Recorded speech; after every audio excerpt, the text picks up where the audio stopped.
Ghost writing. What does it mean? How does it happen? And can you earn something as a ghostwriter? Come, let's learn about ghostwriting in a lot of detail in this video. So, first question that might come into your mind is, what is ghostwriting? As the phrase suggests, it is writing for someone else without getting any due credit for it, however, getting paid for it. Let's understand it in the layman's language. Let's say that I am a founder, a huge entrepreneur, and I have a brilliant story in mind. But neither do I have the time to write, nor do I have the writing skills. So then, what would I do? Would my book never come out? No. I, as a founder, as a client, would look out for a writer, a creative writer, who can write a book better than I could. Then I would sit with that person, discuss my idea, and that person would write for me. So the idea, brainstorming, and the whole concept is mine, but the writing skill is that of the ghostwriter. This way, I, as that founder, is the client, the writer who is writing is the ghostwriter, and finally, when the book comes out, the writer of that book, the name is going to be mine as a client. But the ghostwriter would help me in completing the book and would be handsomely paid for it. Thinking of it, you must be, thinking about the aspect that would I be paid as a ghostwriter? Yes, absolutely.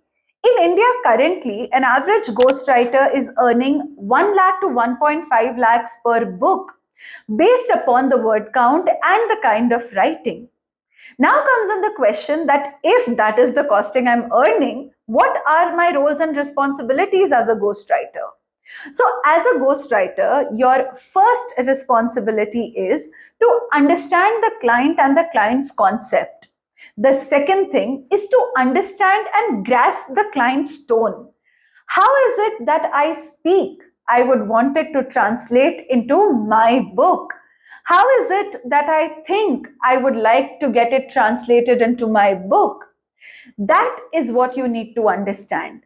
Of course, the third thing is structuring the book, structuring how to write, and then writing and editing the book. As a ghostwriter, you're basically writing a book and getting paid for it, but you're not getting the due credits about it.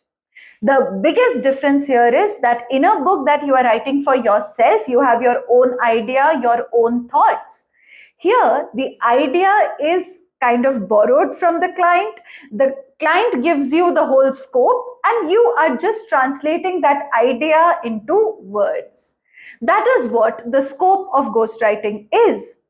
The last thing that I want to tell you is that we at Mithas are conducting a ghost writing workshop, one of the first in India, and we're very happy and excited about it.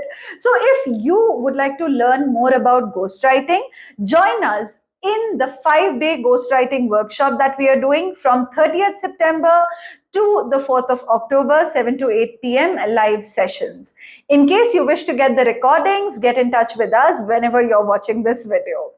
I'll see you in the next video, but you don't forget to subscribe to our channel. Don't forget to drop in a comment and please drop that like button. See you soon in the next video. Signing off, this is Devanshi.